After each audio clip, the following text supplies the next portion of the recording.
Mr. Westerman, please.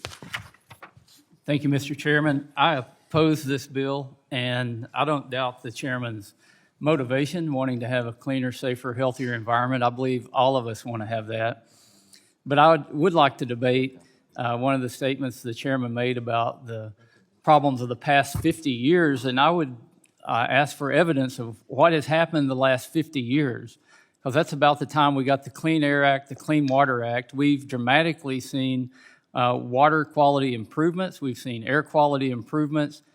Having worked in the private sector doing engineering projects, every project we did, it cost more money and more investment and more permitting to make those projects cleaner. So I would say America has done a pretty good job over the past 50 years of making the environment cleaner, safer, and healthier. At the same time, we've been able to grow the economy, and there seems to be this disconnect that we can't have a strong economy and a healthy environment at the same time, but I would argue the case is just the opposite of that. And I would also argue that this bill is aimed at destroying the economy, which is going to do more harm to fixed income and low income individuals. It's going to result in more environmental injustice than we've ever imagined.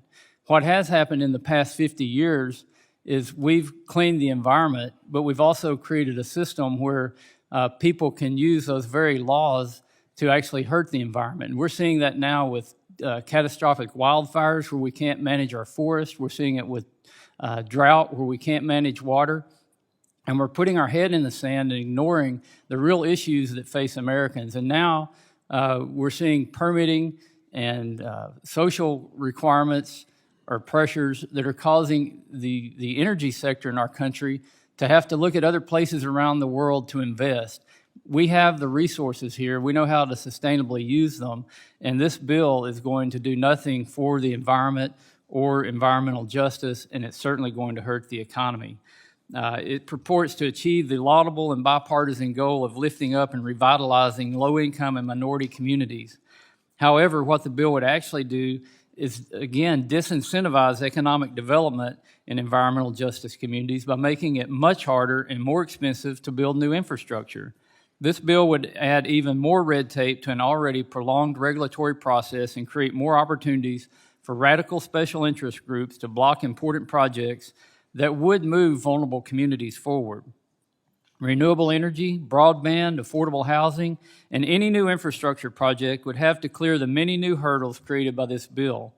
President Biden heralded the Infrastructure Investment and Jobs Act as a once-in-a-lifetime investment that would transform our country.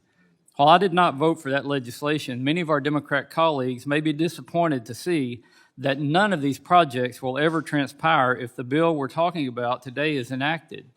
Ultimately, this legislation would cause at-risk communities to miss out on important opportunities to modernize their infrastructure, create jobs, and attract investment.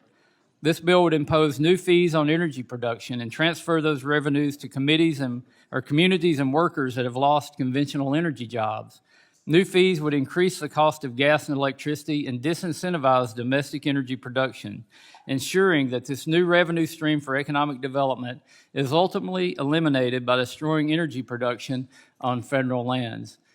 This bill would kill the goose that lays the golden egg.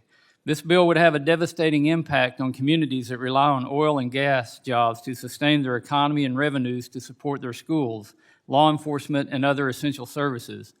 Further, this would increase our reliance on energy sourced from overseas, where we cannot control the environmental or labor standards. We can't say that clear enough. This bill is just going to force things overseas where the environmental, health, and labor standards are much worse. We're going to do more harm to the environment, more harm to human rights, and create more environmental injustice around the world than you could ever imagine.